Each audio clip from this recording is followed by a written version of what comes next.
Bismillahirrahmanirrahim. Alhamdulillahi rabbil alamin, wa sallallahu wa sallama wa baraka ala abdihi wa rasulihi Muhammadin sayyidil khalaiqi ajma'in. Amma ba'du. Assalamualaikum warahmatullahi wabarakatuh. Waalaikumsalam warahmatullahi wabarakatuh.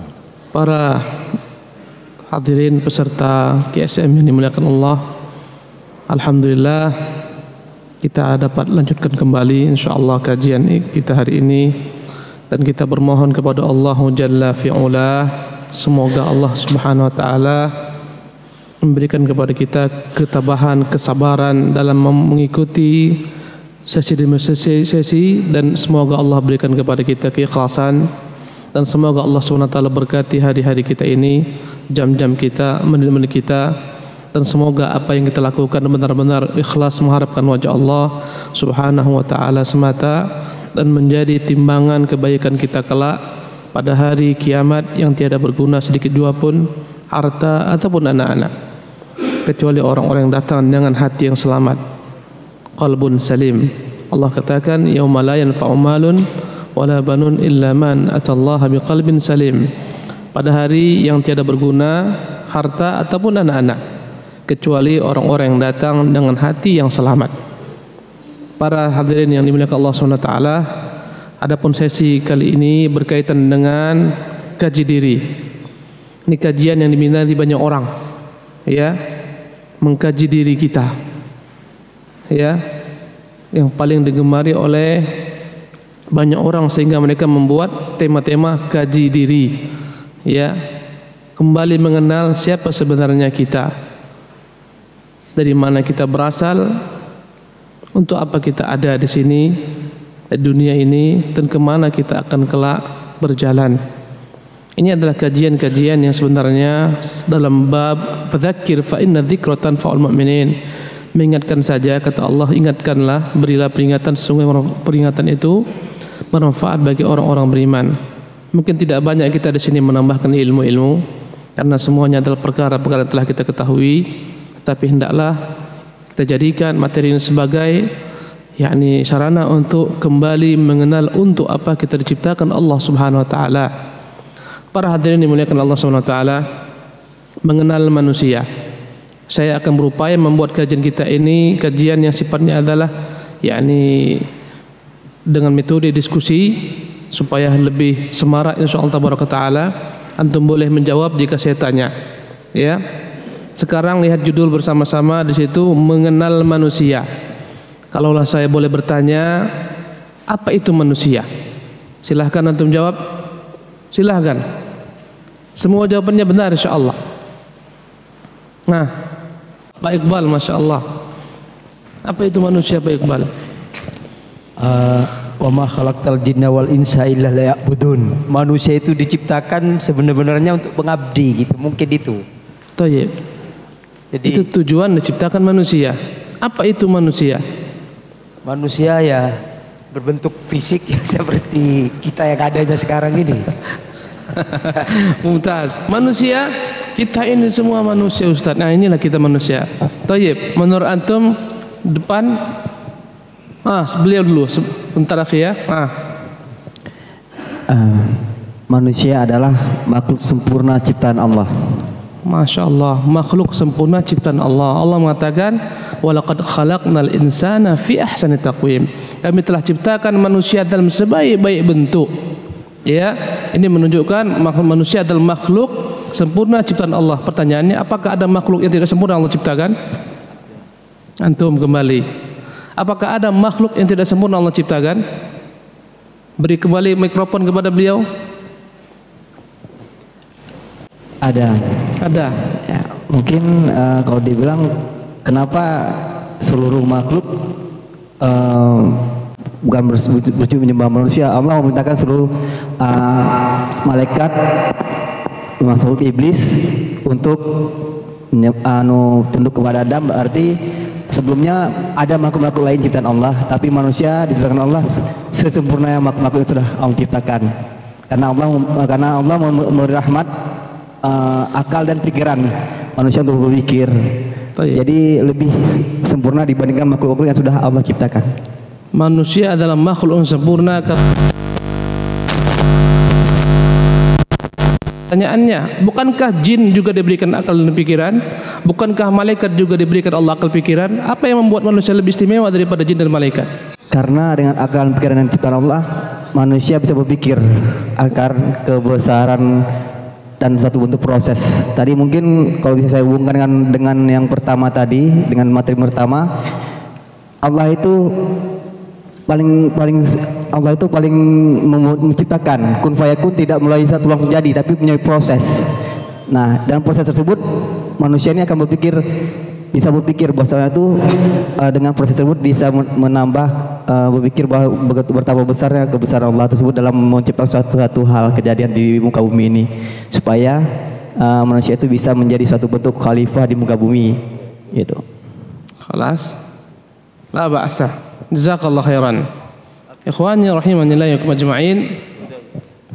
Manusia adalah yang paling Allah utamakan dalam alam semesta ini, sehingga dari sisi jenisnya manusia itu lebih utama daripada malaikat. Karena itulah Allah Subhanahu wa taala perintahkan malaikat agar bersujud kepada siapa? Adam. Karena itulah Allah berfirman, "Wa laqad karramna bani Adam," dan kami telah utamakan, muliakan anak Adam. "Wa hamalnahum fil barri wal bahri." Kami bawa anak Adam di daratan maupun di lautan. Ya, "Wa faddalnahum ala katsirin mimman khalaqna tafdila." Kami utamakan mereka dibandingkan daripada berbagai macam ciptaan kami. Jadi manusia dalam konsep agama kita adalah makhluk yang paling Allah utamakan secara jenisnya. Adapun per individu tidak. Mana lebih utama, malaikat Jibril atau kita? Siapa di sini yang mengatakan dia lebih utama pada Jibril? Angkat tangan. Mana lebih utama, Jibril atau kita? Kita durhaka antum ini. La syakka, tidak ada keraguan Jibril lebih utama daripada kita. Jibril tidak pernah berbuat maksiat, kita pagi, sore, siang dan malam buat maksiat. Jibril membawa wahyu kepada Rasulullah SAW. Jibril langsung mendengarkan perkataan Allah Subhanahu wa taala yang disampaikan kepada Rasulnya yang mulia SAW. Dari sisi jenisnya manusia lebih utama. Jenisnya, ya, dari sisi penciptaan manusia lebih utama daripada makhluk-makhluk lainnya. Tapi dari per individu tidak. Mana lebih utama, Abu Lahab atau Jibril? Jawabannya, kalau yang bilang Abu Lahab, subhanallah, tidak mungkin orang muslim mengatakan Abu Lahab. Dia manusia. Ya, Jibril malaikat, mana lebih utama? La syak, Jibril lebih utama.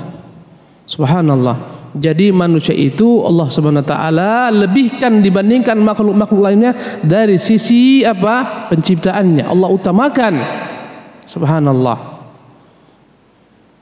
Walaupun manusia adalah makhluk yang paling Allah muliakan, sampai-sampai Allah perintahkan agar sujud kepadanya Adam, agar sujud Adam, agar sujud malaikat kepada Adam, begitu tingginya kedudukan manusia. Tetapi tatkala dia mengetahui untuk apa dia ciptakan, tatkala dia tidak sadar siapa dia, wallahi Allah hinakan manusia sehina-hinanya.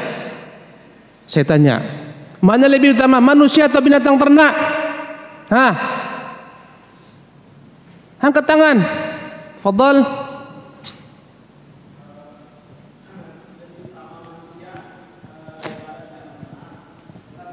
Manusia itu dia tidak mengikuti perintah Allah, maka manusia itu adalah orang yang paling hina dari binatang ternak. Mumtaz, jawabuka sahih. Ya, asal muasal penciptaan, jenis penciptaan manusia lebih utama daripada binatang ternak, bahkan lebih utama daripada malaikat jenis penciptaannya. Tapi manusia tatkala tidak tahu untuk apa dia diciptakan, Allah Subhanahu wa taala jadikan manusia lebih hina daripada binatang ternak. Kata Allah Subhanahu wa taala, "Wa laqad dzara'na li jahannama katsiran minal jinni wal insi." kami telah tenggelamkan dalam neraka jahanam kebanyakan daripada jenis jin dan manusia. Kenapa? Lahum qulubun la ya'qiluna biha. Mereka punya hati, tapi tidak mereka gunakan untuk berfikir. Ya, Allahu Akbar. Lahum qulubun la ya'qiluna biha wa lahum a'yunun la yubsiruna biha. Mereka punya mata, tapi mereka tidak gunakan untuk melihat. Walahum adhanun la yasma'una biha. Mereka punya telinga, tidak mereka gunakan untuk mendengar. Kata Allah di ujung ayat ini, ulaika kal an'am. Mereka itu bagaikan binatang ternak. Balhum adall. Mereka bahkan lebih sesat. Subhanallah. Sebaik-baik yang berjalan atas muka bumi ini adalah orang-orang beriman. Sejelek-jelek orang yang berjalan di atas muka bumi ini adalah orang-orang yang tidak mengenal Allah, orang-orang kufar. Inna syarrad dawabi 'indallahi summul bukmul ladzina la ya'qilun. Kata Allah, sesungguhnya sejelek-jelek ad-dawab yang berjalan di muka bumi ini adalah orang-orang yang summul bukmu, orang-orang yang dia peka, yang dia buta, yang tidak pernah menggunakan akalnya. Ustaz, antum katakan tidak menggunakan akal. Lihat begitu hebatnya orang-orang kafir. Mereka menciptakan pesawat, mereka menciptakan semua sarana transportasi yang berkembang, mereka menciptakan segala macam bentuk ilmu pengetahuan yang memudahkan manusia. Apakah antum mengatakan mereka tidak berfikir dan tidak berakal? Kita katakan dalam perkara dunia mereka ahlinya, dalam perkara akhirat mereka lah sejahil-jahilnya manusia. Kata Allah, ya'lamuna zahiran minal hayatid dunya. Mereka hanya tahu zahir daripada kehidupan dunia saja. Para hadirin yang dimuliakan oleh Allah Subhanahu wa taala, kembali kepada tema kita, mengenal manusia. Lanjutkan, akhi. Dari mana asal penciptaan manusia? Taib. Ini jawabannya ada di atas. Dari mana asal penciptaan manusia? Siapa nenek moyang kita? Adam? Bukankah kera? Ya, sebagaimana teori Darwin, makhluk itu berevolusi. Ya, didapati kerangka manusia purbakala seperti kera.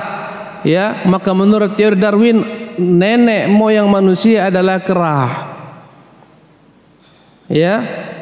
Dan sungguh benar apa yang dikatakan Darwin. Kan Darwin berasal daripada orang-orang Yahudi, dan orang-orang Yahudi sebagian mereka dikutuk Allah Subhanahu wa taala sebagai kera-kera yang hina. Kata Allah Subhanahu wa taala kepada ashabus sabti, faqulna lahum kunu iradatan khasiin. Kami katakan kepada mereka, jadilah kera-kera yang hina. Dalam surah Al-Baqarah. Siapa mereka? Orang-orang Yahudi. Subhanallah. Jadi kita semua berasal daripada satu manusia.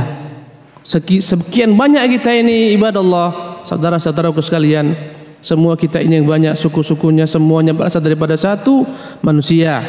Ya, ya ayuhan nasu taqu rabbakumul ladzi khalaqakum min nafsin wahidah. Wahai manusia, takutlah kepada Tuhan kalian yang telah menciptakan kalian daripada satu jiwa. Subhanallah, banyaknya kita semua daripada satu, daripada Adam alaihi salatu wassalam. Dan Adam dari mana? Adam tercipta daripada tanah. Berkata Rasulullah SAW, ya, dalam hadis beliau mengatakan, ya ma'syaran nas, wahai sekalian manusia, ya, sesungguhnya kalian adalah berasal daripada Adam, dan Adam berasal daripada tanah. Dan tidak ada keutamaan orang-orang Arab dibandingkan orang-orang Ajam kecuali dengan takwa. Atau kama qala sallallahu alaihi wasallam. Allah berfirman dalam Al-Qur'an, kita lihat, alladzi ahsana kulla syai'in khalaqahu wa bada'a khalqal insani min tin thumma ja'ala naslahu min sulalatin min ma'in mahin. Dan dialah Allah yang telah membuat segala sesuatu dengan sebaik-baik penciptaan, dan dia memulai penciptaan manusia min tin, dari tanah. Subhanallah. Jadi seluruh manusia berasal daripada Adam. Adam Allah ciptakan daripada tanah. Seluruh tanah di muka bumi ini Allah ambil, ya, dari situlah diciptakan Adam alaihissalam. Kata Allah, min tin. Ini Adam. Adakah manusia selain Adam diciptakan daripada tanah? Tidak. Ya, hanya Adam yang diciptakan daripada tanah. Kemudian adapun anak moyang yakni keturunan Adam alaihissalam, kita seluruhnya tercipta daripada sperma. Kata Allah, "Tsumma ja'ala naslahu min sulalatin min ma'in mahin." Kemudian ja'ala naslahu, Allah jadikan keturunannya min sulalatin min ma'in mahin, dari sadipati air yang dari sperma manusia. Jadi di sini ada dua penciptaan. Pertama, Adam diciptakan daripada apa? Tanah. Yang kedua, anak keturunan Adam diciptakan daripada sperma. Sekarang saya mau tahu, yang bisa jawab saya beri buku nih. Apakah ada selain daripada dua unsur ini manusia diciptakan? Tanah dan tadi apa? Tanah dan sperma. Apakah ada? Silakan yang jawab. Apakah ada manusia selain daripada dua unsur yang diciptakan? Tafadhal. Putra Nabi Maryam, ibu Maryam. Siapa? Isa. Ahsanta. Isa dari apa diciptakan? Dari tanah? Tidak. Isa dari tanah atau bukan atau tidak? Atau tidak atau bukan? Isa dari apa diciptakan? Wajhullah. Dari Allah. Dari apa diciptakan Isa? Melamin, besi, aluminium? Kekuasaan Allah. Dari apa Isa diciptakan? Yang lain aja lah. Ini dari kekuasaan Allah. Qadarullah. Semua ciptakan dengan kekuasaan Allah SWT. Silahkan Nafi. Ya, kalau nggak salah itu Siti Hawa dari tulang rusuknya Nabi Adam. Ahsanta. Ini untuk antum satu. Hawa diciptakan daripada tulang rusuk Adam. Masya Allah. Ahsanta. Satu lagi. Tafadhal. Nabi Isa alaihissalam diciptakan dari apa Isa? Bahan bakunya dari apa? Allah meniupkan ruh langsung ke dalam rahimnya Siti Maryam. Allah langsung meniupkan ruh? Ya. Allah langsung? Ya. Benar. Meniupkan ruh. Jadi tidak melalui proses dengan manusia gitu. Ya. Langsung meniupkan ruh ke dalam kandungannya Siti Maryam. Allah langsung? Ya.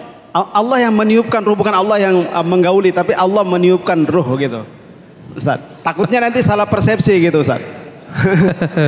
Bukan Allah langsung, Allah perintahkan malaikatnya untuk meniupkan roh pada roh ke dalam rahim Maryam al-Batul. Ya, bukan Allah yang langsung meniupkan. Dan setiap kita juga Allah SWT perintahkan kepada malaikat untuk meniupkan padanya roh. Bedanya proses penciptaan kehamilan Isa bin Maryam dengan kalimat kun. Ini Pak Iqbal. Dengan kalimat kun, fakan, jadilah seketika hamilah. Fahamalathu fantabadat bihi makanan syarqiyyah. Tiba-tiba dia hamil mengandung, berangkatlah dia ke arah timur. Fa'aja'aha al-makhadu ila jid'in nakhlah. Setelah mengandung sebagaimana biasa, jadi jangan dianggap mengandung besar langsung, tidak.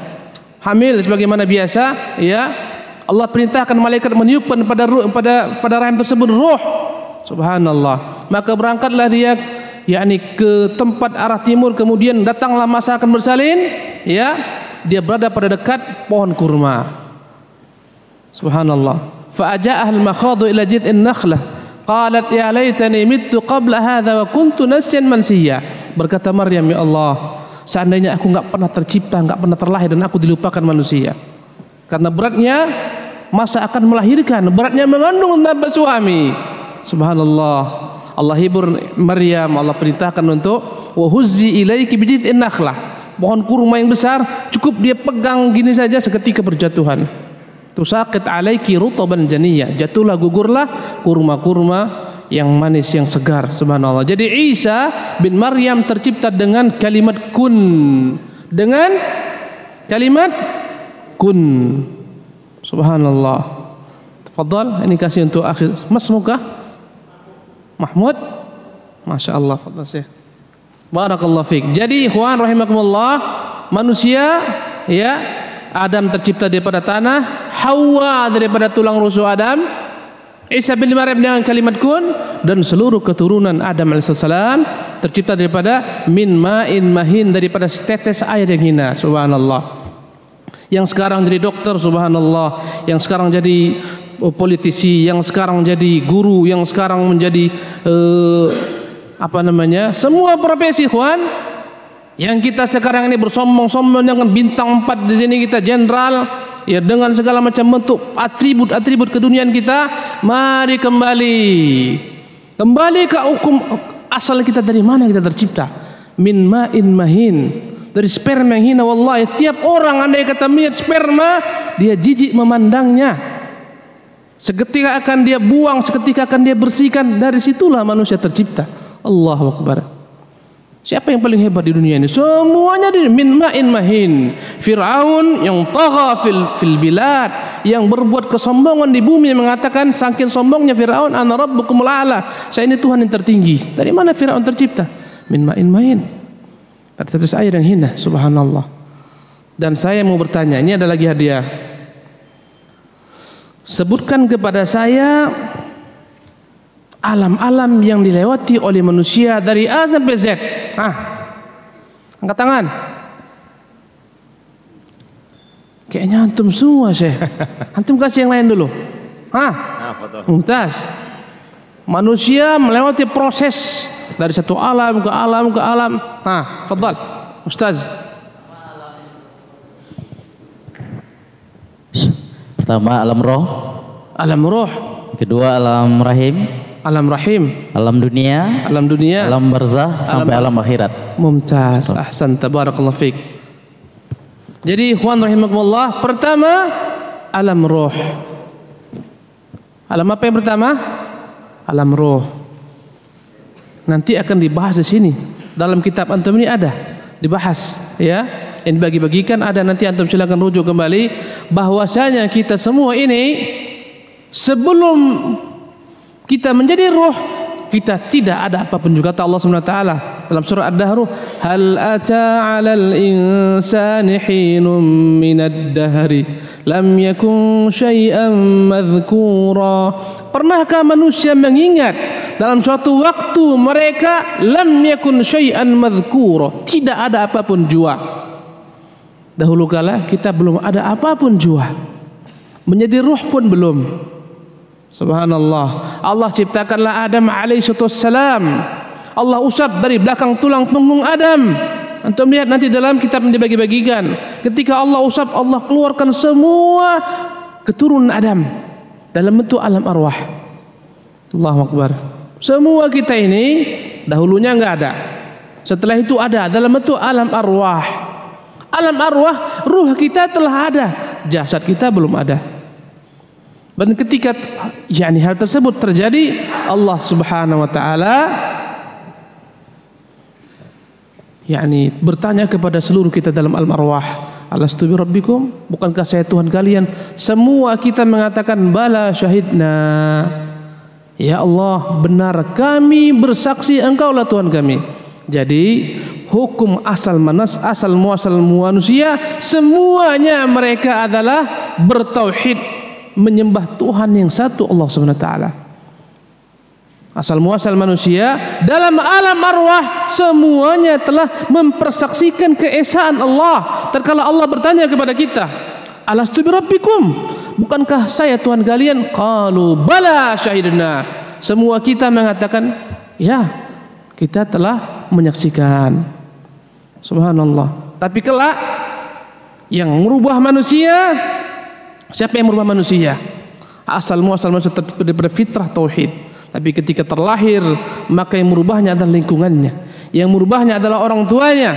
Berkata Rasulullah sallallahu alaihi wasallam, "Kullu mauludin yuladu 'alal fitrah." Setiap anak terlahir di atas fitrah. Apa itu fitrah? Fitrah maknanya adalah standar pertama kali Allah ciptakan manusia, bahwasanya semua manusia mengesahkan Allah, bertauhid, hanya menyembah Allah. Inilah fitrah. Tetapi kata Rasulullah, fa abawahu, kedua orang tuanya lah, yuhawidani, yang membuat anak ini menjadi Yahudi, atau Nasrani, yang membuat anak menjadi Nasara, atau Yumajjisani, atau yang membuat anak menjadi Majusi. Orang tualah yang merubah fitrah. Sesungguhnya para saudara-saudara sekalian, tugas para nabi Allah utus sejak Nuh alaihissalam, Rasul pertama dikirim kepada manusia adalah Nuh. Rasul pertama kali diutus kepada manusia adalah Nuh. Sejak Nuh sampai Nabi Muhammad SAW, semua misi kenabian adalah menjaga fitrah jangan melenceng daripada fitrah yang benar. Dan kita semua terbiah dalam Islam, seluruh Al-Quranul Karim, ya, baik berupa perintahnya, larangannya, hukum-hukumnya, semuanya mengacu agar manusia menjaga fitrahnya yang benar, tidak ternodai. Bagaikan kertas putih, manusia terlahir seperti ini tanpa ada noda. Kemudian lingkunganlah yang merubahnya. Dalam alam arwah semua kita telah mengakui Allah sebagai Tuhan. Ketika tercipta di dunia, bapaknya lah, orang tuanya, lingkungannya lah, sahabat-sahabatnya, teman-teman dekatnya. Ini merubah manusia. Allah musta'an. Jadi yang pertama adalah alam roh. Bahkan Rasulullah menyebutkan di dunia ini yang kita sekarang, misalnya kita punya teman yang sama hobinya, sama-sama hobi memancing, sama-sama hobi bersepeda, sama-sama hobi bergurau, ya. Setiap orang di dunia ini yang mereka join, ya, akrab di dunia ini, suami istri yang sejalan, seiring selama, ini semuanya dalam alam arwah mereka telah dipertemukan Allah SWT satu sama lainnya. Dan yang di dunia ini ketemu, berkelahi, ketemu, subhanallah, bertengkar. Sesungguhnya di alam arwah sana mereka pun telah bertentangan satu sama lain. Berkata Rasulullah, innal arwaha junudun mujannadah. Sesungguhnya ruh-ruh manusia bagaikan tentara-tentara yang berbaris-baris. Fama i'talafa minha ta'alaf. Barang siapa yang di alam arwah sana mereka saling bersesuaian satu sama lain, dia akan menyatu di dunia ini. Ya. Wa ma tanakara minha ikhtalaf. Dalam alam arwah yang dia bertentangan, di dunia ini akan bertentangan. Telah Allah ciptakan dalam alam arwah Abu Lahab, Abu Jahal bertentangan dengan Rasulullah SAW. Dalam karakter sehari-hari kita akan condong kepada orang-orang yang sama dengan kita, hobinya, wawasannya dan seterusnya. Ya. Rasulullah menyebutkan hadis ini al-arwah junudun mujannadah ketika melihat ada seorang perempuan muhajirin berangkat dari Mekah sampai dia ke sana ke Madinah, dan dia seorang perempuan yang senang bergurau. Dia mencari kawan yang sama sepertinya senang bergurau. Maka Rasulullah katakan ini, subhanallah. Berarti sebelum kita ketemu di dunia, kita telah ketemu di mana? Di alam arwah, subhanallah. Dan belum ada manusia. Jadi pertama alam arwah, yang kedua apa tadi yang disebutkan? Alam rahim. Ya. Ketika telah berusia kehamilan ibu kita 120 hari. Ketika itulah Allah perintahkan malaikat untuk meniupkan dalam rahim ibu kita roh. Ya. Cari di sini hadisnya.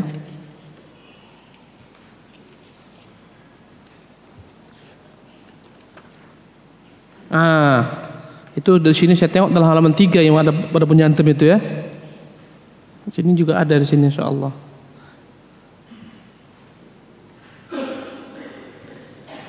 Ini dia. Perkembangan janin dalam rahim dari hadis Abdullah bin Mas'ud, Abu Abdurrahman. Ya.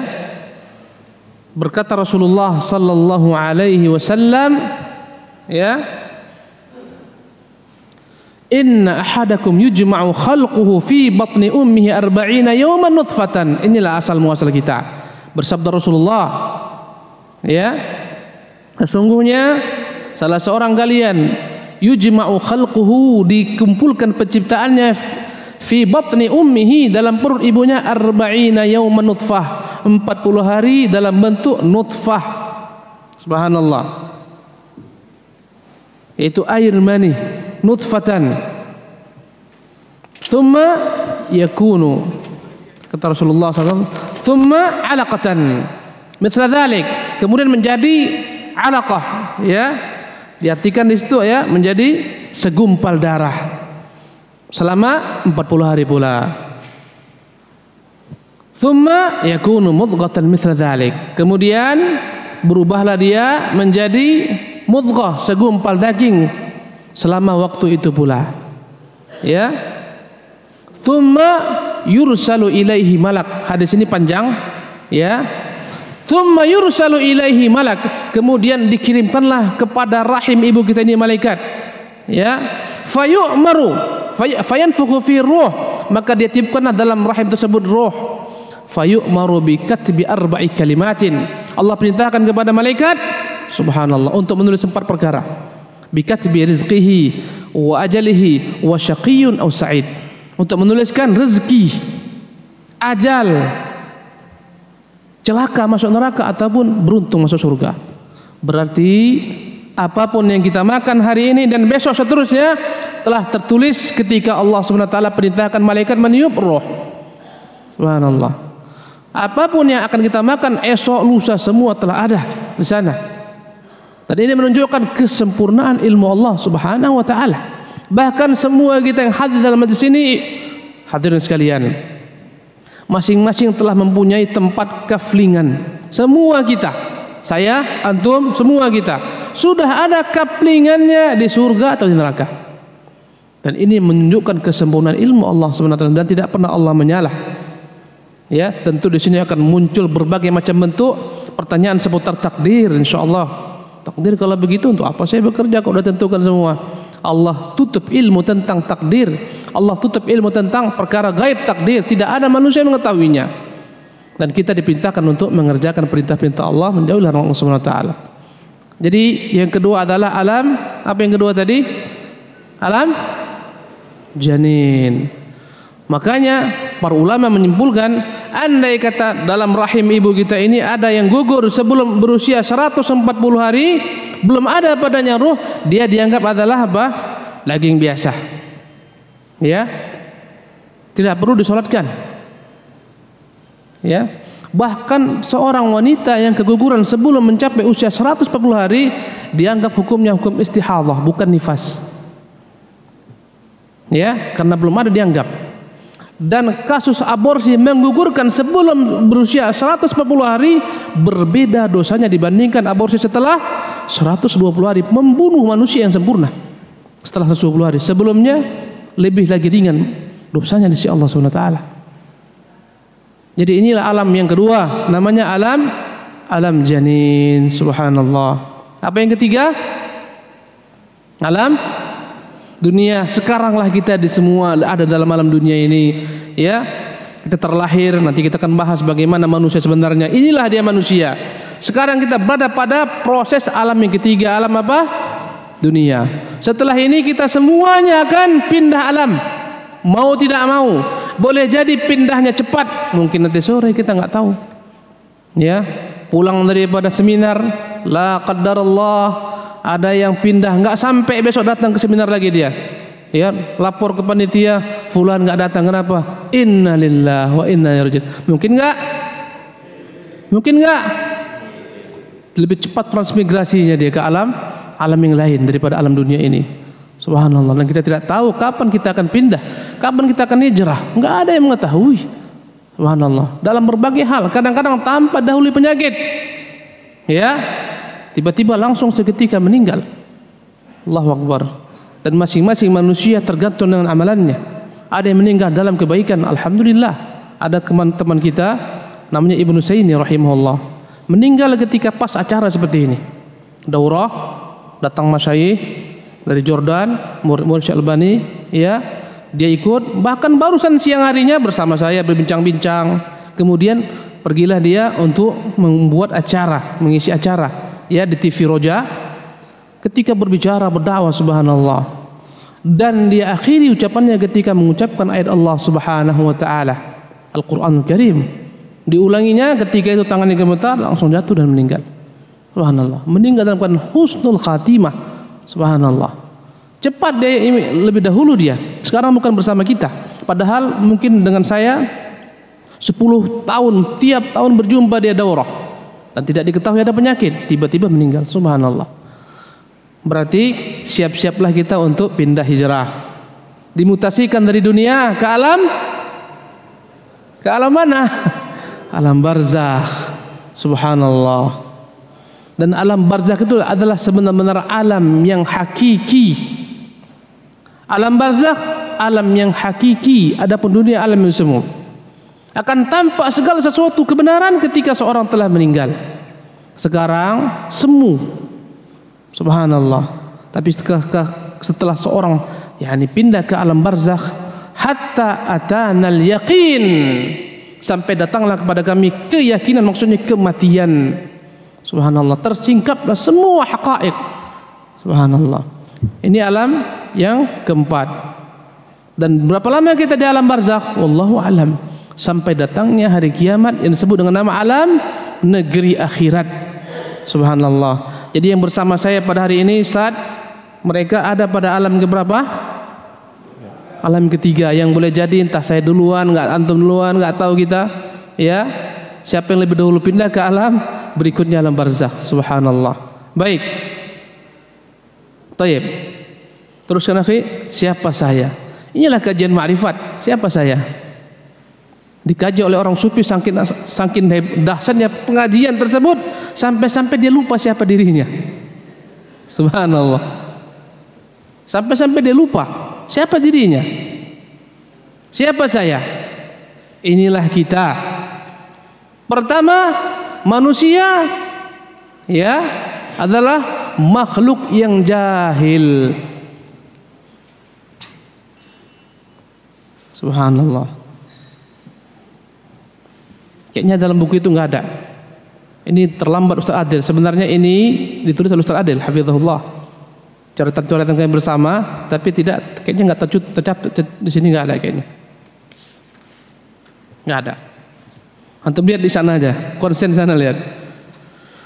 Siapa kita? Inilah kita semua jahil yang terlampau sombong, terkadang kita melebihi kapasitas kita sebagai manusia. Subhanallah. Allah katakan, wallahu akhrajakum min butuni ummahatikum la ta'lamuna syai'an. Allah mengeluarkan kalian dari rahim ibu kalian tidak memiliki ilmu sedikit jua pun. Wa ja'ala lakumus sam'a wal absar wal af'idata la'allakum tashkurun. Allah jadikan untuk kalian pendengaran, penglihatan, hati-hati agar kalian bersyukur. Subhanallah. Jadi tatkala seorang lahir daripada rahim ibunya, ada orang langsung bawa pangkatnya, tidak ada, jahil. La ta'lamuna syai'an, tidak mengetahui apapun juga. Bahkan sampai mati pun kita tetap memiliki status jahil. Kalaupun kita berilmu, dalam beberapa hal tidak sempurna ilmu manusia. Contohnya para dokter, Masya Allah, dia memiliki ilmu di bidangnya. Dan saya yakin tidak semua dokter menguasai semua ilmu kedokteran. Karena kita ketahui mereka pun bertingkat-tingkat, dokter umum, dokter spesialis, ya kan? Spesialis ini ada lagi cabang-cabangnya seperti dokter spesialis mata, nanti ada lagi di bawahnya, ya mungkin kornea, macam-macam. Maka sampai mati pun kita tetap mengandung kejahilan yang sifatnya adalah relatif, ya. Dan sampai sekarang kita senantiasa memiliki kejahilan dalam diri kita. Kalaulah kita jahil, berarti sadarlah kita harus berupaya untuk belajar dan belajar. Ya, alangkah banyaknya saran-saran untuk belajar. Bahkan sampai sekarang mungkin kita banyak yang tidak mengetahui kaum muslimin bagaimana agama Allah Subhanahu wa taala itu diturunkan. Ya, bagaimana akidah yang benar, bagaimana ibadah yang benar, bagaimana hukum muamalah yang benar. Contohnya perkara riba. Banyak yang kita nggak tahu riba itu Allah haramkan. Kadang-kadang kita tahu riba itu haram, tapi apa hakikat riba kita nggak tahu. Ya, saya tahu riba itu haram, tapi kan saya nggak riba, Ustaz. Ya, saya kan pinjam di bank ini, saya nggak pinjam di bank ini, saya bukan riba ini, Ustaz. Saya bagi-bagi hasil dengan dia, bagi-bagi keuntungan. Namanya berubah. Ya, dalam muamalah kita banyak yang nggak tahu. Seperti judi, pemerintah kita mengharamkan judi, ya kan? Tapi judi sendiri memiliki definisi yang kabur bagi sebagian besar orang Islam. Tahu antum melalui SMS, kirimkan ini satu ini premis gen, itu juga adalah bagian daripada judi. Yang seharusnya pemerintah mengetahui itu judi, yang harus diberantas. Ya. Yang di TV itu banyak judi. Ya. Tapi berubah bentuknya. Karena itulah kita wajib belajar. Siapa saya? Kita adalah orang-orang yang jahil. Dan untuk melengkapi kejahilan ini agar dia bertambah ilmunya, Allah berikan kepada kita perangkat-perangkat berupa penglihatan, berupa pendengaran, berupa hati. Ini perangkat-perangkat untuk mencari ilmu. Dan sebagian manusia tidak baik dalam menggunakan perangkat-perangkat ini. Kata Allah SWT, inna sam'a wal basara wal fuada kullu ulaika kana anhu mas'ula. Sesungguhnya pendengaran, penglihatan, hati semua kelak akan Allah tanyakan. Apa yang membuat orang-orang kafir menjadi orang-orang ahli neraka? Karena tidak menggunakan telinga, mata, dan hati. Kata Allah SWT, ya, dalam Al-Quran Al-Karim, "Lau kunna nasma'u aw naqilu ma kunna fi ashabis sa'ir." Dalam surat Tabarakah, "Lau kunna nasma'," andai kata kami dahulu mendengar seruan para rasul, "aw naqil," kami memiliki akal yang sehat untuk berpikir, memikirkan kebenaran tersebut, "ma kunna min ashabis sa'ir," kami tidak akan dibakar dalam neraka sa'ir. Baik, teruskan akhi. Siapa kita? Inilah kita. Manusia zalim, kufur. Kata Allah SWT dalam Al-Quran Karim, "Wa atakum min kulli ma sa'altumu wa in ta'uddu ni'matallahi la tuhsuha innal insana la zalumun kaffar." Kata Allah, "Wa atakum min kulli ma sa'altumu," dan Dia Allah memberikan kepada kalian apapun yang kalian minta. Wa in ta'uddu ni'matallah, andai katakan mau menghitung nikmat Allah, la tuhsuha, tidak akan pernah mampu menghitungnya. Innal insana la zalumun kaffar, sesungguhnya manusia benar-benar zalim. Kita ini zalim. Kafar, kufur, minimal kufur nikmat. Ada dua nikmat kata Rasulullah yang banyak orang tertipu padanya.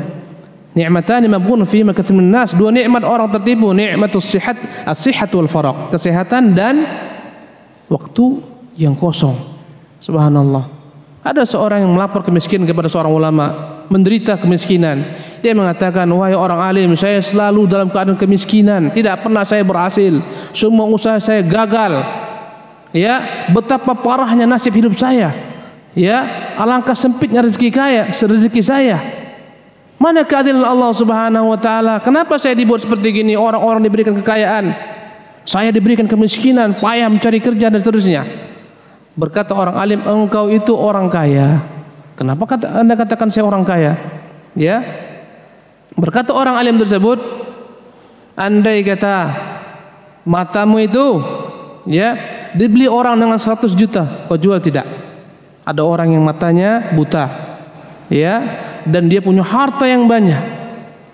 Dan sekarang kecanggihan alhamdulillah bisa saja dipindahkan mata kepada mata lainnya.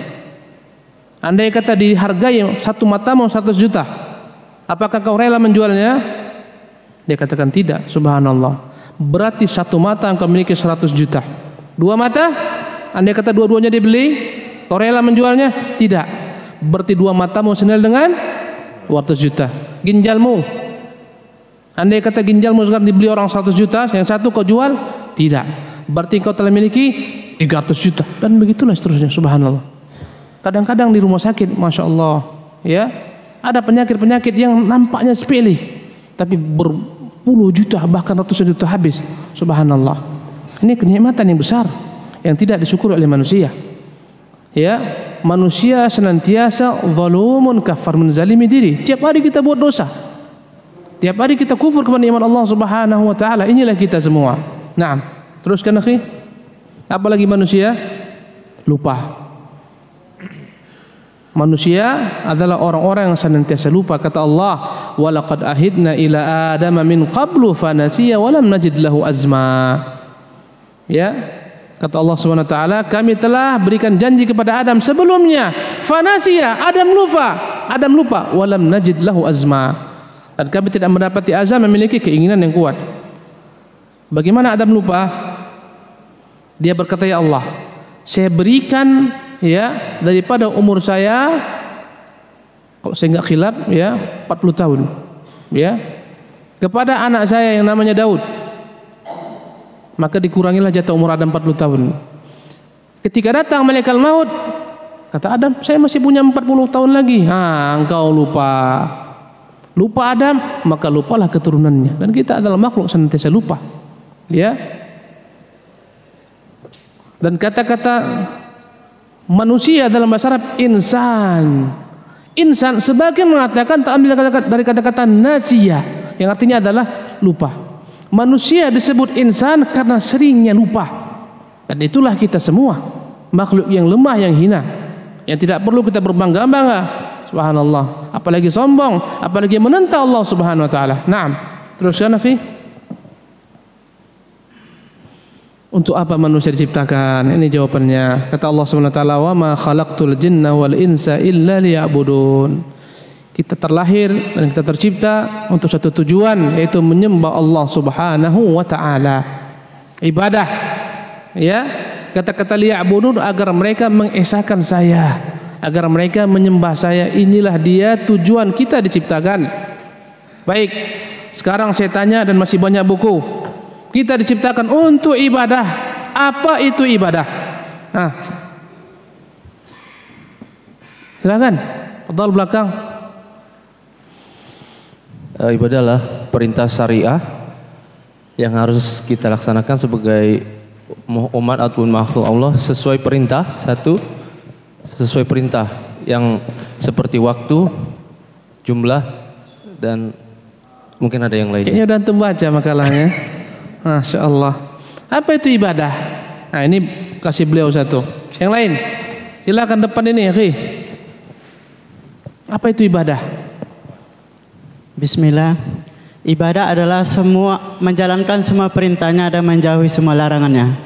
Jamil, itulah ibadah. Oke, la ba'sa, kasih lagi untuk dia. Sekarang saya mau tanya, tidur ibadah atau bukan? Nah, angkat tangan. Tidur ibadah bukan? Yang belakang sana kayaknya, yang pakai topi hijau lah, kayak Ustadz Yori udah paham dia itu. Tafadhal. Tidur ibadah bukan? Tergantung niat. Tergantung niat. Gimana itu? Kalau dia niatnya untuk istirahat dan nanti setelah istirahat untuk beribadah, supaya kuat untuk beribadah, maka dia dari segala sesuatu yang dicintai Allah itu adalah ibadah. Tidur cintai Allah enggak? Tidur cintai Allah atau tidak? Tidur. Antum jauh. Untuk istirahat. Untuk istirahat dan beribadah. Semua yang cintai Allah adalah ibadah. Tidur cintai Allah enggak? Akhirnya tidur antum sebagian tidur nih. Cintai Allah SWT. Coba antum jawab lagi. Tidur ibadah atau bukan? Ibadah. Ibadah. Ayo semua tidur. Ayo kita beribadah menyembah Allah, tidur.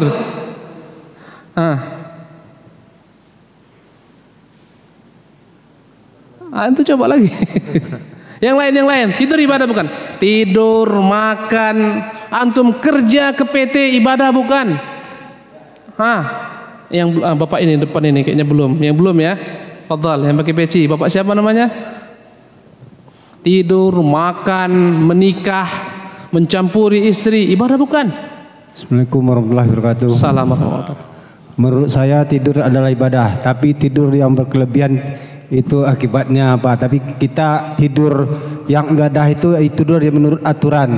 Jadi kalau kita tidur itu menjaga kesehatan, berarti seolah kita beribadah supaya badan kita sehat. Kita perlu istirahat. Jadi kalau tidur tidak beraturan itu tidak ibadah. Jadi tidur yang beraturan itu adalah ibadah. Coba saya tanya kembali, coba antum sebutkan bagaimana aturan dalam tidur supaya jadi ibadah. Jadi kalau kita misalnya kita bekerja keseharian, tentu kita perlu istirahat. Dengan tidur kita otomatis beristirahat. Jadi kita misalnya kalau kita tidak tidur berarti kesehatan kita bahkan berkurang. Jadi berarti berdosa. Tidak, kalau tidur itulah ibadah. Jadi kalau tidur beraturan itu berarti ibadah. Tapi kalau tiduran terus berarti menyalahi aturan. Jadi tidur yang punya aturan adalah ibadah menurut saya. Berarti tidur yang ada aturan ibadah. Tidur yang nggak ada aturan tak ibadah. Betul. Ini belakang lagi. Iya, Ini yang tengah. sekali. Afwan yang sudah anak nggak tunjuk antum dulu terakhir nanti. Yang masyayikh terakhir. Nah, tafadhal. Tidur, makan, minum, kita mencampuri istri kita, menyalurkan biologis kita, pergi ke PT, cari kerja, cari makan, berdagang, ibadah tidak? Bismillahirrahmanirrahim. Tidur adalah ibadah. Kenapa? Karena segala sesuatu yang penting kita niatkan dulu. Jadi kalau misalnya niat kita memang karena istirahat karena Allah, itu semuanya dihitung dengan nilai ibadah. Kita pergi bekerja dengan niat juga untuk menafkahi keluarga kita, itu juga ibadah. Kemudian kita pergi apapun kegiatan kita yang penting disertai niat karena Allah, itu bernilai ibadah. Saya kira itu. Terima kasih. Jadi ikhwan rahimakumullah, hukum ketika manusia ini di bumi ini hanya 5, nggak ada yang ke-6. Ya, namanya hukum taklifi. Ada wajib, ada haram, ada mustahab atau mandub, ada makruh. Yang kelima ada namanya mubah. Yang saya tanya tadi semua hukum asalnya adalah mubah. Yang tadi semua kita bincangkan, makan, minum, tidur, semuanya adalah mubah. Arti mubah boleh dikerjakan secara asal, boleh pula ditinggalkan. Ya.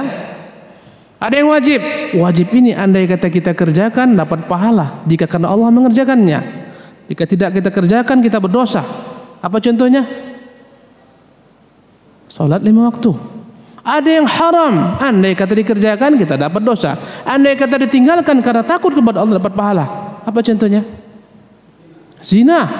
Ada yang makruh, andai kata ditinggalkan kita dapat pahala. Kalau dikerjakan nggak dapat dosa, tapi tercelah. Apa contohnya? Hah? Apa tadi bilang? Ulangi lagi. Merokok haram. Merokok dikerjakan berdosa, ya. Ditinggalkan dengan niat karena Allah, bukan karena perintah dokter, berpahala. Kalau karena dokter nggak berpahala. Jadi yang makruh apa contohnya? Hah? Makan pete, ya, makan pete kemudian datang ke masjid, makruh. Kata Rasulullah, man akala thama fala yaqrabanna masjidana hadza. Yang makan bawang jangan dekat-dekat masjid kami ini, makruh. Ya. Kemudian apa yang terakhir? Mubah. Mubah adalah hukum asal sesuatu yang dia itu boleh dikerjakan, boleh ditinggalkan. Tidur, apa hukum asalnya? Mubah. Boleh tidur, boleh tidak. Perkara yang mubah ini bisa berubah hukumnya. Ya. Karena perkara-perkara lain, bukan karena dirinya sendiri. Contohnya, ya, seseorang andai kata dia nggak tidur, dia akan lewat subuh, ya, jam 12 malam ini, bola sangat menggiurkan.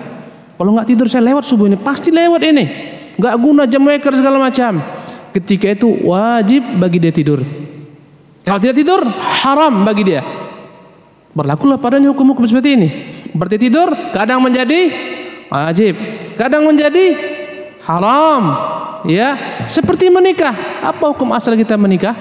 Hukum asalnya mubah, boleh menikah, boleh tidak menikah. Tapi dia berubah hukumnya, terkadang menjadi wajib. Tatkala seorang telah dahsyat syahwatnya, andai kata enggak menikah akan berbahaya, ya, dan dia telah memiliki kesanggupan untuk menikah, ya, dari semua bentuk finansial dan memberikan nafkah jasmani rohani kepada istrinya, ketika itu wajib bagi dia menikah. Bolehkah menikah menjadi sesuatu yang haram? Mungkinkah menikah menjadi sesuatu haram? Mungkin andai kata dia yakin tidak akan dapat menafkahi istrinya zahir dan batin, haram bagi dia menikah. Ya. Mungkinkah menikah menjadi makruh? Mungkin. Semuanya kembali kepada keadaan. Jadi dalam agama Islam segala macam perkara mubahat yang hukum asalnya mubah dapat bernilai ibadah jika seseorang mengerjakannya dengan mengharapkan pahala Allah Subhanahu wa taala. Tidur supaya dapat bangun pagi, dapat mengerjakan subuh, salat subuh, menghadiri kajian, dapat nilai ibadah. Makan, dengan makan dia berusaha untuk dapat menjaga kelangsungan kesehatannya supaya dapat beribadah, mengerjakan kewajibannya kepada Allah Subhanahu wa taala dan seterusnya, dapat nilai ibadah. Berkata Nabi sallallahu alaihi wasallam, wa fi bud'i ahadikum sadaqah. Dalam kemaluan kalian itu ada unsur sedekah ibadah. Bertanya sahabat, ya Rasulullah, ayati ahaduna syahwatahu wa yakunu lahu sadaqah? Bagaimana kami menyalurkan kebutuhan biologis kami, syahwat kami dan bernilai sedekah untuk kami? Kata Rasulullah, ara'aita law ja'altahu fi haramin? Bagaimana pendapatmu andai kata kemaluanmu itu kau tempatkan pada tempat yang haram? Alaysa alaika wizrun? Bukankah engkau akan mendapat dosa? Ya, demikian juga kebalikannya. Subhanallah. Ini ibadah. Jadi kita diciptakan Allah untuk ibadah. Maksudnya, hendaklah kita dalam semua sisi kehidupan kita berusaha menjadikannya sebagai bentuk ibadah. Ketika kita pergi kerja, niatkan untuk beribadah kepada Allah, untuk menafkahi anak istri kita. Dan orang-orang akan dapat nilai pahalanya dengan niat ibadah karena Allah Subhanahu wa taala. Ya, insyaallah akan dijabarkan kelak dalam kajian-kajian lainnya. Jadi inilah manusia diciptakan untuk beribadah kepada Allah Subhanahu wa taala. Tentunya ibadah ada tingkatan-tingkatannya. Ada yang namanya fardu ain, ada namanya fardu kifayah. Ada namanya sunnah muakkadah, ada namanya sunnah yang biasa, bertingkat-tingkat ibadah. Maka hendaklah andai kata kita mau mendekati diri kita kepada Allah Subhanahu wa taala, hendaklah kita pertama kali mengerjakan apa-apa yang Allah Subhanahu wa taala wajibkan kepada kita. Subhanallah. Ya. Mana lebih utama, salat tarawih atau salat isya? Salat isya karena dia fardu, dan inilah modal menjumpai Allah Subhanahu wa taala. Baik. Nah, teruskan. Kam baqiya? Sanil daqa'iq. Daqiqatan. Tayyib, la bas. Ya, inilah manusia. Teruskan akhi. Allahu Akbar. Apa tuh? Kemana akhir perjalanan manusia? Kayaknya ini pembahasan kita terakhir dalam waktu yang ringkas ini. Kemana akhir perjalanan manusia? Anda melihatlah itu jalan terbentang. Lihatlah ban sepeda. Ya, subhanallah. Allah mengatakan kullu nafsin dha'iqatul maut wa innama tuwaffawna ujurakum yaumal qiyamah faman zuhziha 'anil nari wa udkhilal jannata faqad faza wa mal hayatud dunya illa mata'ul ghurur. Berkata Allah, setiap jiwa pasti akan merasai kematian, dan sesungguhnya kalian akan diberikan ganjaran sesuai dengan apa-apa yang kalian telah lakukan pada hari kiamat. Faman zuhziha 'anil nar, barang siapa yang dijauhkan daripada neraka, wa udkhilal jannah, dimasukkan ke dalam surga, faqad faza, dia telah beruntung. Wa mal hayatud dunya illa mata'ul ghurur, tidaklah kenikmatan dunia kecuali kenikmatan yang penuh dengan tipu daya, yang melalaikan manusia. Ya, dari Ibnu Umar radhiyallahu anhuma bersabda Rasulullah SAW, kul ala kullukum ra'in, ingatlah setiap kalian pemimpin. Wa kullukum mas'ulun an ra'iyatihi, setiap kalian akan ditanyakan tentang apa yang dia pimpin pada hari kiamat. Ya, ujung kehidupan kita adalah kematian, dan kita setelah mati akan mempertanggungjawabkan semua apa yang kita kerjakan di dunia ini. Ya, kalaulah mati selesai, enggak ada, alangkah nikmatnya hidup ini. Tapi ketika kita mati, maka ketika itulah kita wajib melaksanakan segala macam bentuk. Ketika itulah baru Allah Subhanahu wa taala akan berikan kepada kita ganjaran apapun yang kita kerjakan di dunia ini. Ya. Barang siapa zar'a khairan yahsudu khairan, yang dia menyemai benih-benih kebaikan di dunia, melaksanakan aktivitas kewajiban sehari-hari yang Allah wajibkan kepadanya, menjauhi larangan Allah Subhanahu wa taala, patuh kepada Allah, patuh kepada Rasulullah, dia akan mendapatkan kebaikan, ya, balasan kebaikan. Karena kuburan tersebut yang kita lihat sempit, ya, kata Rasulullah SAW, hanyalah dua. Kalaulah bukan merupakan rawdatan min riyadil jannah, taman-taman daripada taman surga yang luas, atau sebaliknya menjadi hufratun min hufarin niran, merupakan lubang-lubang yang sempit. Wallahul musta'an. La haula wala quwata illa billah. Demikianlah kajian kita yang ini adalah merupakan kajian yang ringkas. Bukanlah pada waktu ini kita akan dapat menimba ilmu seluruhnya, tidak. Tapi ini adalah merupakan cuplikan-cuplikan yang kelak membuat kita untuk rajin menimba ilmu setelah ini. Wallahu tabaraka ta'ala alam. Wa sallallahu wasallam wa baraka ala abdihi wa rasulih Muhammadin wa akhiru alhamdulillahi rabbil alamin.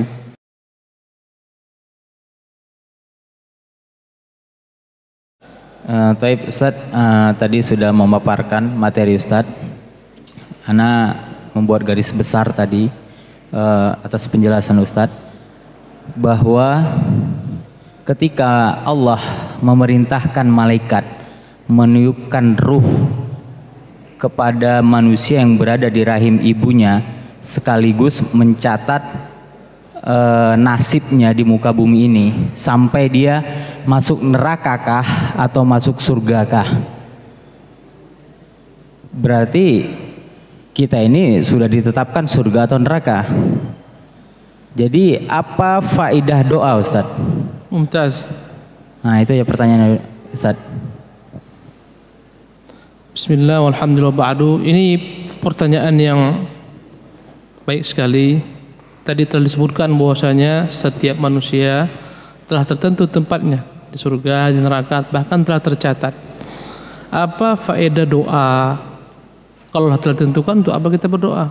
Untuk apa kita bersusah payah, ya, beramal saleh? Kalau kita ahli neraka, masuk neraka, ya. Lebih baik kita berleha-leha. Andai kata kita ahli neraka, kan seperti itu pendapat orang-orang yang tidak memahami perkara takdir. Mohon insyaallah saya akan berupaya menjelaskan tentang perkara takdir. Tadi juga ditanyakan oleh sebagian teman kita ketika makan-makan, Ustaz, tadi telah antum sebutkan tentang perkara takdir, semua telah tertentu. Kemudian kata beliau, bukankah Allah mengatakan innallaha la yughayyiru ma biqaumin hatta yughayyiru ma bi anfusihim? Sesungguhnya Allah tidak akan merubah suatu kaum sampai dia merubah dirinya sendiri. Ya, bukankah ini menunjukkan bahwasanya manusia yang punya ikhtiar, punya usaha, ya? Maka kita katakan, akhi barakallahu fiik, memang butuh jawaban yang agak panjang. Di antara rukun iman adalah beriman kepada qada dan qadar. Ya, dalam hadis Jibril diriwayatkan oleh Imam Muslim, ya, Rasulullah mengatakan wa antu'mina bil qadari khairihi wa syarrihi. Agar engkau beriman dengan takdir Allah khairihi wa syarrihi, baik ketentuan takdir Allah subhanahu wa ta'ala itu khair, baik dalam pandangan manusia, wa syarri, ataupun dalam pandangan manusia buruk. Beriman kepada buruk baiknya takdir Allah subhanahu wa ta'ala. Ini rukun iman yang keberapa? Rukun iman yang ke-6. Jadi di antara makna beriman kepada takdir Allah Subhanahu wa taala, akhi barakallahu fiik, bahwasanya kita meyakini Allah Subhanahu wa taala itu memiliki ilmu yang sempurna. Beriman kepada takdir mewajibkan beriman kepada 4 hal. Pertama, kita mengimani Allah Subhanahu wa taala telah memiliki ilmu yang sempurna tentang apapun juga. Ya, kata Allah, dzalika bi anna Allah qad ahata bi kulli syai'in ilman. Demikianlah karena Allah telah meliputi ilmunya segala sesuatu. Ilmu yang terjadi, yang sedang terjadi, ilmu yang akan terjadi, semuanya telah Allah ketahui. Tidak ada gerak daun yang jatuh pun kecuali Allah mengetahui. Kata Allah, "Wa ma tasqutu min waraqatin illa wa ya'lamuha." Tidaklah ada daun yang gugur kecuali Allah mengetahuinya. Ya. Apa yang akan terjadi Allah Subhanahu wa taala mengetahuinya. Allah telah mengetahui semua ajal manusia, nasib hidup manusia, perbuatan manusia, semua Allah telah mengetahuinya sebelum terjadi. Bahkan telah Allah takdirkan segala sesuatu itu telah final 50.000 tahun sebelum Allah ciptakan langit dan bumi. Ya. Jadi akhi barakallahu taala, pertama kita wajib mengimani Allah telah memiliki ilmu yang sempurna semua. Apa yang terjadi sampai segala-galanya telah Allah ketahui. Yang kedua, makna beriman kepada takdir, Anda mengimani ilmu tersebut semuanya telah final pula Allah tuliskan dalam kitabnya yang besar, kitab induk yang disebut dengan nama Lauh Mahfuz. Ya, semuanya telah Allah tuliskan. Kata Allah, "Ma farratna fil kitabi min syai'." Tidak ada apapun yang terluput kecuali telah tertulis dalam kitab tersebut. Ya. Wa indana kitabun hafidz. Di sisi kami, kata Allah, ada kitab yang menjaga, menulis segala sesuatu. Jadi masuklah di sana penciptaan alam semesta, penciptaan bumi, makhluk-makhluknya, apa yang terjadi, yang sedang dan akan terjadi sampai hari kiamat.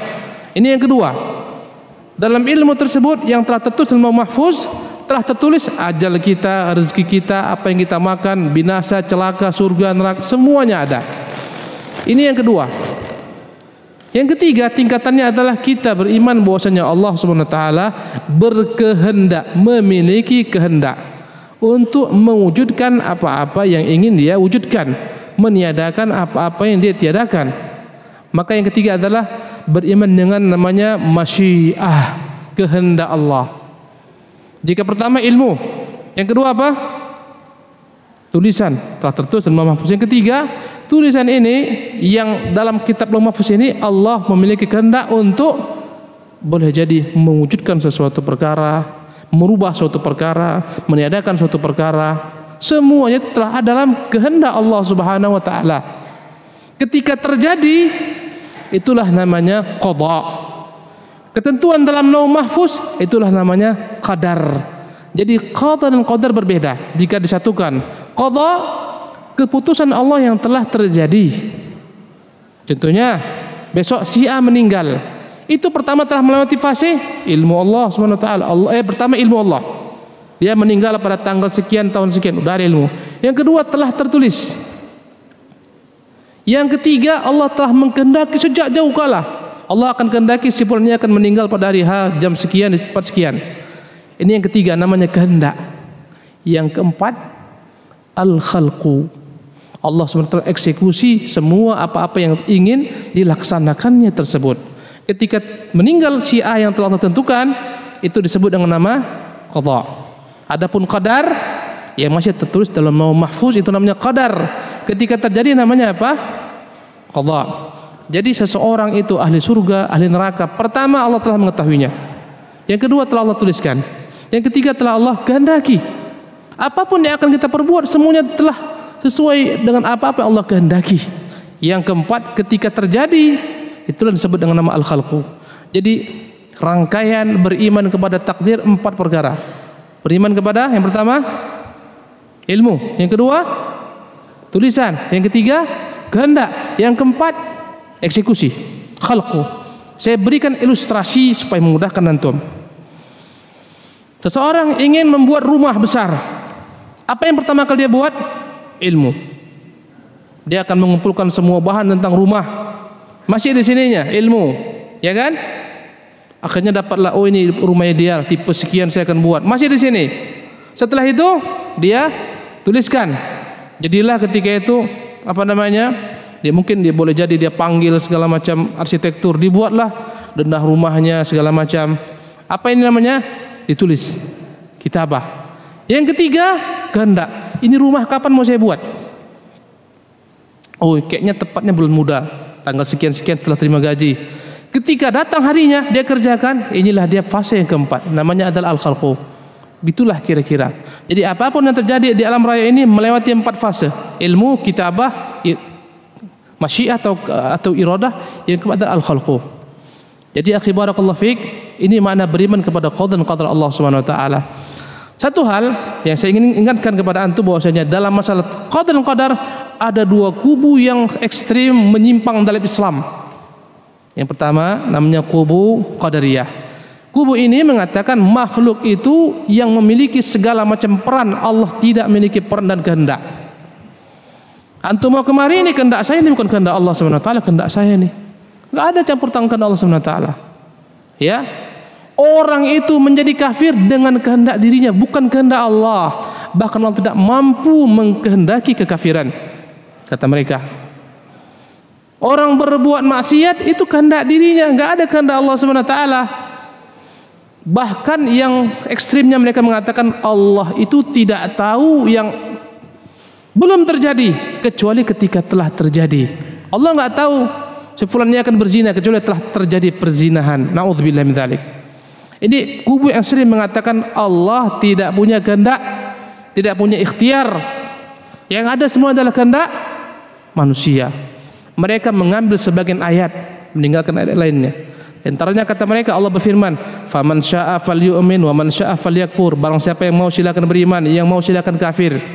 Ini menunjukkan kata mereka mutlak semua perbuatan itu kehendak manusia, bukan kehendak Allah. Tidak ada campur tangan Allah Subhanahu wa taala.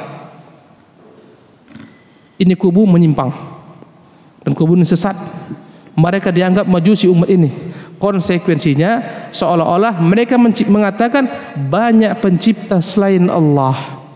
Konsekuensinya Allah tidak memiliki kekuasaan mutlak karena ada kehendak di luar kehendaknya. Ada kejadian di luar apa-apa yang telah dia skenario. Ya. Sama dengan paham majusi mengatakan Tuhan dua, Tuhan kebaikan, Tuhan kejelekan. Seolah-olah semua kejelekan bukan dikehendaki oleh Allah Subhanahu wa taala, terjadi di luar kehendak Allah Subhanahu wa taala. Allah enggak tahu. Bahaya. Padahal Allah mengatakan wallahu khalaqakum wa ma ta'malun. Allah menciptakan kalian dan apapun yang kalian lakukan. Semua yang kita perbuat ini adalah ciptaan Allah Subhanahu wa taala. Tidak ada gerak-gerik manusia bahkan alam semesta tanpa kehendak Allah Subhanahu wa taala. Ini kubu yang menyimpang. Mereka mengatakan tidak ada campur tangan apa? Allah dalam kehendak manusia. Satu. Yang kedua, ekstrim mengatakan tidak ada campur tangan manusia. Semuanya terjadi dengan kehendak Allah Subhanahu wa taala. Manusia tidak punya peran. Manusia bagaikan wayang di hadapan dalang digerak-gerakkan, bagaikan hembusan bagaikan bulu-bulu diterpa angin kemana angin mau. Manusia tidak punya peran. Semua perbuatan manusia adalah kehendak Allah, keinginan Allah. Manusia terpaksa. Disebut dengan nama paham Jabariyah. Manusia terpaksa. Ya, datang seorang pada masa Umar mengatakan, wahai Umar, ketika dia mencuri, Umar akan potong tangannya. Wahai amirul mukminin, kenapa kau potong tangan saya ini? Bukankah saya mencuri dengan kehendak Allah Subhanahu wa taala? Kata Umar, ya, dengan kehendak Allah engkau mencuri, dengan kehendak dia juga saya potong tanganmu. Kubu ini mengatakan manusia tidak punya peran. Manusia bagaikan wayang, dalang yang menggerak-gerikkan. Semuanya Allah. Paham ini adalah paham yang sesat. Konsekuensinya Allah itu berlaku zalim. Dia yang membuat manusia menghendaki kemaksiatan, menghendaki kekafiran, akhirnya dia hukum manusia. Dia yang membuat manusia mencuri, dia hukum potong tangannya. Dia membuat manusia berzina, dia rajam. Ini tidak sesuai dengan kesempurnaan keadilan Allah Subhanahu wa taala. Kebijaksanaan Allah enggak bijak. Orang dia yang buat, kenapa dia hukum? Ya, kasihan manusia dihukum. Paham ini juga paham yang sesat dan kadang-kadang kita punya paham seperti ini. Ketika disuruh, Pak, sholat, alah, belum Allah kehendaki saya sholat. Ke masjid lah Pak, aduh, belum ada panggilan Allah untuk ke masjid. Haji lah Pak, belum terpanggil hati saya, belum ada kehendak Allah. Dan ini syubhat orang-orang musyrikin yang mengatakan, lau sya'allah ma asyrakna wala abauna. Andai kata Allah berkehendak, kami tidak akan berbuat kesyirikan. Tidak perlu nenek moyang kami berbuat kesyirikan. Seolah-olah mereka mengatakan kesyirikan ini kehendak siapa? Allah. Orang berzina, jangan celah saya. Saya bukannya mau berzina, saya memang dikehendaki Allah berzina. Jawaban orang seperti ini gampang kali. Antum dekat-dekat dia, swing kepala, kasih kepala sekali. Katakan, akhi, ini kehendak Allah, bukan kehendak saya, mohon maaf. Ini dua kubu yang bertentangan. Ini mengatakan Allah enggak punya peran, melahirkan orang-orang sombong. Sebagaimana Qarin mengatakan, semua hartaku ini bukan karena Allah. Innama utitu ala ilmin indi. Semua karena ilmuku. Menciptakan orang-orang sombong, seolah-olah bisa menguasai dunia. Enggak ada peran Allah tuh, yang ada kita semua. Ya, semuanya enggak ada peran Allah. Andai kata ada kecelakaan pesawat itu semua human error, enggak ada ketentuan Allah Subhanahu wa taala. Ini orang-orang yang sombong, Mu'tazilah, Qadariyah. Ini yang juga menyimpang. Apa kata mereka yang kedua? Tidak ada campur tangan dan kehendak manusia. Yang ada adalah kehendak Allah Subhanahu wa taala. Andai kata dia berbuat kesalahan, dia berbuat kemaksiatan, ini kan bukan mau saya, mau yang atas ini. Dia kehendak, kalau enggak jadi. Ya. Mereka mengambil ayat-ayat tertentu dipahami dengan pemahaman yang menyimpang. Contohnya Allah mengatakan dalam surat Al-Anfal, wa ma ramaita idh ramaita walakinnallaha rama. Tidaklah engkau melempar tatkala engkau melempar kecuali Allah lah yang melempar. Kata mereka, lihat, bukan kita melempar, Allah yang melempar. Jadi intinya kubu ini pakai dalil dari Quran, dari Sunnah. Kubu ini pakai dalil dari Quran Sunnah, tapi pemahamannya tidak sempurna. parsial pemahamannya. Sekarang saya berikan kepada antum jawaban yang benar. Semoga Allah SWT mudahkan antum memahaminya. Jangan sampai kita keluar dengan pemahaman yang salah. Yang benar adalah mazhab ahlu sunnah yang mengatakan manusia punya peran, punya kehendak, punya ikhtiar. Allah juga punya kehendak. Ya, apapun yang perbuat manusia, dia sholat, dia zakat, dia puasa, itu dengan kehendaknya dan terjadi dengan kehendak Allah Ta'ala juga. Yang terkadang manusia punya kehendak, Allah nggak kehendaki, tidak jadi dia. Contohnya antum masuk ke masjid, ternyata Allah nggak kehendaki, antum sakit perut, masuk ke WC, lama di WC, nggak dapat sholat ke masjid, nggak terwujud kehendak antum. Petani mau dia panennya baik, semua udah dia buat, benih dipilih, musim dipilih, semuanya udah oke. Hari hanya mau panen, datanglah kehendak Allah lain, hama datang, habis semuanya. Kata Allah, wa ma tasyauna illa an yasha Allah. Tidaklah kalian berkehendak kecuali akan terjadi ketika sesuai dengan kehendak Allah. Ahlu sunnah mengatakan manusia punya kehendak, punya ikhtiar, dan yang kehendak dan ikhtiar inilah manusia diberikan hukuman pahala ataupun dosa. Tetapi semua kehendak manusia tidak pernah lepas daripada kehendak Allah Subhanahu wa taala. Tetapi dengarkan, kehendak Allah dibagi menjadi dua bagian. Ada kehendak yang tidak dia ridhoi ataupun dia ridhoi, sifatnya general. Semua kehendak Allah ini yang sifatnya general namanya kehendak ketentuan kauniyah, al-iradah al-kauniyah. Contohnya Allah berkehendak menciptakan iblis. Berkehendak atau tidak? Antum, Allah berkehendak enggak menciptakan iblis? Atau diciptakan kebetulan dengan kehendaknya? Dengan ilmunya atau tidak? Dia tahu enggak iblis akan kafir? Tahu enggak? Dengan ilmunya, dengan Allah telah tuliskan iblis menjadi kafir, ya. Telah Allah kehendaki, ya. Ya. Dan kafirlah iblis dengan ketentuan Allah Subhanahu wa taala. Jadi akhi barakallahu fik, yang benar kita mengatakan bahwasanya Allah memiliki dua kehendak. Yang pertama namanya kehendak kauni atau kehendak kauniyah yang berkaitan dengan segala sesuatu. Kehendak Allah Subhanahu wa taala. Baik itu sifatnya Allah ridhai atau tidak Allah ridhai. Ya, seperti menciptakan iblis, seperti menurunkan bala bencana musibah. Saya berikan contoh. Siapa yang menurunkan bala bencana musibah penyakit kepada Nabi Ayub? Siapa? Siapa yang membuat Nabi Ayub sakit? Siapa? Allah. Apakah Allah menghendaki atau enggak menghendaki? Menghendaki. Dengan kehendak Allah SWT. Tetapi kehendak kauni ini tidak selalu Allah ridhai. Ya. Apakah Allah ridha ketika Nabi Ayub itu sakit? Dia enggak ridha, tapi Allah kehendaki. Apakah Allah berkehendak iblis itu kafir? Ya. Apakah Allah ridha kekafiran iblis? Tidak. Harus dibedakan. Jadi kehendak Allah dibagi dua. Pertama kehendak kauniyah yang sifatnya general, umum, mencakup semua kehendak Allah. Kehendak tsunami dengan kehendak kauniyah Allah SWT. Kemarin yang di Filipina apa namanya? Hah? Itu angin apa namanya? Haiyan. Itu dengan kehendak Allah kauniyah yang tidak dia ridhai. Terkadang anak-anak kecil kena, nggak ada salahnya, nggak dosanya. Orang tua, binatang apa dosanya, kena semua. Ya, ini terjadi dengan kehendak Allah yang namanya kehendak kauniyah. Yang kedua, kehendak yang disebut dengan nama kehendak syar'iyah, al-iradah asy-syar'iyyah. Ya, ini adalah kehendak yang seluruhnya diridhai Allah Subhanahu wa taala. Tetapi tidak mesti kehendak Allah ridhai ini terwujud, terjadi, terlaksana. Contohnya, bukankah Allah ridha dengan orang-orang beriman? Ya. Apakah Allah SWT mengkehendaki iradah yakni syar'iyah semua manusia beriman? Tidak. Allah telah menetapkan tidak akan mungkin semua manusia beriman. Kata Allah, "Lau syaa rabbuka la amana man fil ardi jami'a." Andai kata Tuhanmu mau, akan berimanlah seluruh penduduk bumi. Berarti Allah enggak mau semua manusia beriman. Kehendak ini disebut dengan nama kehendak kauniyah. Jadi kehendak syar'iyah adalah kehendak yang Allah ridhai. Antum datang kemari dengan kehendak antum bukan? Ya. Apakah juga kehendak Allah? Ya. Ketika ketemu kehendak antum kehendak Allah SWT, jadilah suatu perbuatan. Andai kata perbuatannya perbuatan yang sifatnya positif, ibadah, syariah, terjadi dengan kehendak yang namanya kehendak syar'iyah. Andai kata kehendak ini terjadi dengan yang tidak Allah ridhai, namanya kehendak kauniyah. Seorang pencuri mau mencuri dengan kehendaknya, ikhtiarnya, pilihannya.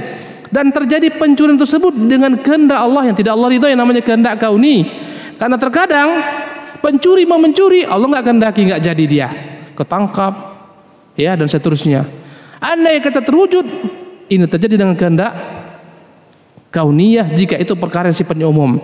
Tapi andai kata ini perkara yang sifatnya kebaikan dengan kehendak syar'iyah. Jadi seseorang beriman itu adalah merupakan yakni kehendak Allah SWT yang namanya kehendak syar'iyah, tapi dengan ikhtiar dia, usaha dia, upaya dia, dan kita tidak pernah merasa dipaksa Allah SWT. Ya. Dan satu hal, Allah tidak pernah perintahkan kita untuk membaca kitab takdirnya. Tidak pernah perintahkan kita untuk mencari-cari tahu bagaimana nasib kita, nggak pernah. Nggak perlu antum sibuk berpikir merenung, saya surga atau neraka ya, nggak perlu. Satu malaman berpikir, kalau saya ahli surga, itu apa saya harus seperti ini? Anda kata nggak perlu. Bukan itu perintah Allah. Yang Allah perintahkan adalah mengerjakan perintah-perintahnya, menjauhi larangan-larangannya. Andai kata setiap orang berusaha mengerjakan perintah-perintah Allah, menjauhi larangan-larangan Allah SWT, mustahil Allah menyesatkannya, mustahil Allah SWT membinasakannya, karena Allah memiliki sifat hikmah, ya, adil, tidak memiliki sifat kezaliman. Mustahil orang yang sejak kecil berusaha berbuat kebaikan, berbuat ketaatan, berbuat ibadah dengan ikhlas, dengan benar segala macam, ya, Allah sesatkan, mustahil, tidak akan mungkin, ya. Orang-orang yang Allah sesatkan adalah orang-orang yang memang berhak menerima demikian, ya. Kalau Allah tahu dalam hatinya nggak ada kebaikan, seperti Abu Lahab, Abu Jahal, itu orang-orang yang telah Allah tentukan tidak akan mungkin beriman. Kenapa? Memang mereka tidak layak menerima iman, ya. Walau alim Allah fihim khairan la asma'ahum, kata Allah, andai kata Allah tahu ada kebaikan dalam hati mereka, Allah akan buat telinga mereka mendengar.